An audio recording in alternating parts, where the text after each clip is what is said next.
So as you look at the architect of these, the 400 is kind of the pinnacle top multi-day hike kind of bulletproof type of shoe, and then it starts to get a little bit more versatile, more like breathable, lightweight in the 345, and then for the one that you really want just like nothing on your foot, it's the 286. We will be doing a black version of that. We do show this kind of like khaki, kind of olive colorway that is possible that we could range it if it is something you are interested in.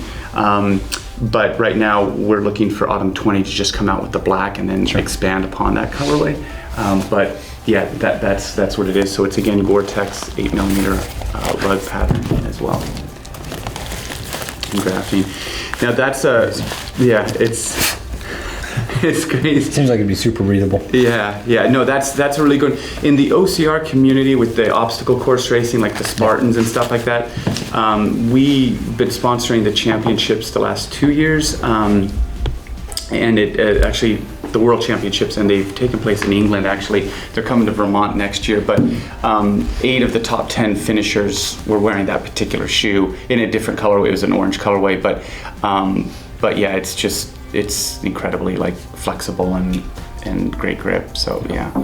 And then just jumping, I touched on it a little bit, but then we do again have the low cut versions of what you were seeing in the 345. So again, the Gore-Tex is the 315, and then the 275 in the red. We do have a black gray that's going to be coming out for autumn 20 as well. If again, like there's an interest here, say, but your clientele wants something super basic or dark, we are making sure that we kind of have at least in each model something that's just black and gray. Sure. Yeah. And then finally, the just from the hike kind of side of things, we do have the 280. This one's a little bit more of the price point. So this is at $120. Idea here is just again sticky grip on the outsole, so super tactile type of sticky traction story. But again, if you look at the outsole, it's the same design language. This just has the graphene in all the models I took you through. But then just from an upper standpoint, nice breathable air mesh, a nice saddle lockdown for the midfoot. On this one, obviously the 400, it was the thinking was that when I was talking to you guys in the past, I was like, oh, this one's going to probably be the best suited one, just because of the shoulder fabric. And then this one as well is a nice ripstop too that just won't catch, and it is a Gore-Tex membrane. So I know that there's pockets like where we're at right now, probably you don't want Gore-Tex, and we are looking to do a non-Gore-Tex version for 2021. But yeah, right now that's a Gore-Tex membrane. All of them are actually. Okay, so I'm gonna get my shoes.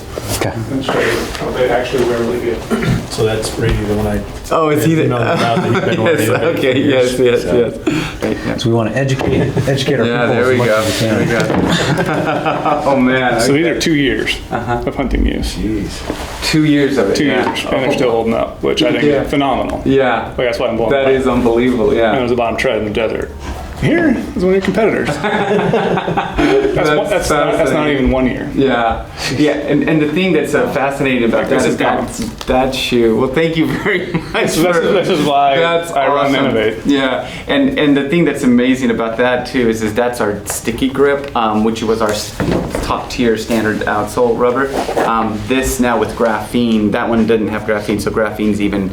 What we're saying is about 50 to 60% more durable than our sticky grip. So, so it's even more bulletproof. So none of that stuff's ever gotten destroyed. That was like elk hunting, bear hunting, deer hunting. That one's a little bit. That one's a little bit different. This one's kind of a ballistic mesh, but that you would find on like this idea. It's not exactly like it, but it's the same kind of durability, and the shoulder would both have it. The Western hunting can be so harsh. Yeah. You just throw gator on and boom, you're good. Yeah. Thank you very much. I want to take pictures of those. Yeah, these things have been well abused in hunting space, and I might have a little bit of blood by accident. That's awesome. Yeah. The other ones don't hold up. Yeah. And those used to be a big Solomon. Until I found these. Yeah. Grip has always been the kind of the mainstay for us, and then just about the durability. It's kind of the big selling point for us. And even though they're so lightweight too, I still can like put a heavy backpack on and Sure. backpack with even like shoes, which I Yeah. find is really great. I mean, these are obviously a little better, but I still do with these. Yeah. Gore-Tex or not? These are no, because I don't want Gore-Tex. So why don't you want Gore-Tex? Yeah, it's just too hot in the desert. My feet are sweaty. Yeah. I just like how much stiffer these are than what you would think.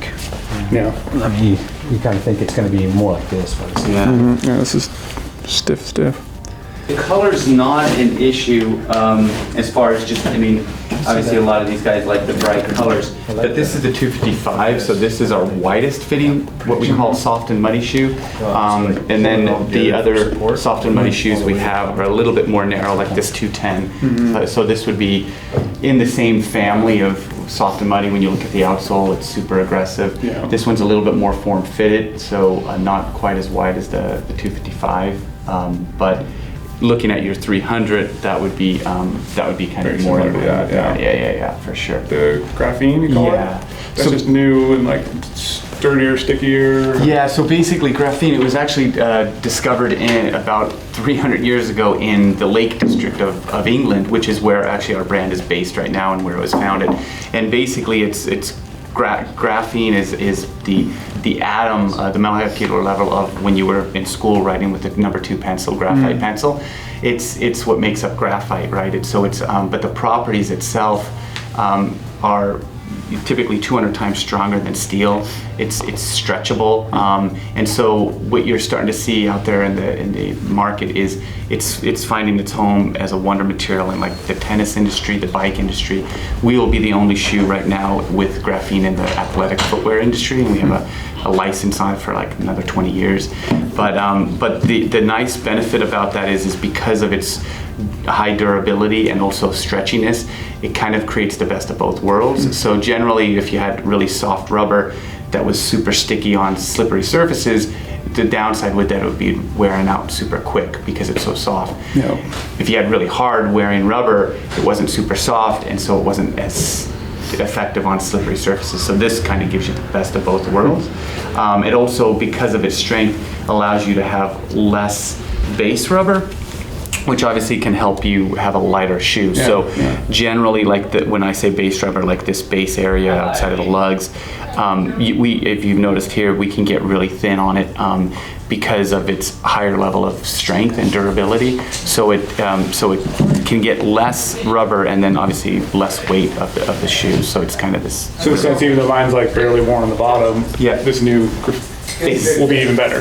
We're saying right now is just a general, easy, digestible term, but it's about 50% stronger. So yeah, that's exactly. I'm still blown away that those haven't. Yeah, that's incredible. Yeah, and this was all in the state of Nevada. State of Nevada and a little bit Utah stuff. So all that like high desert type thing around. Yeah, that's awesome.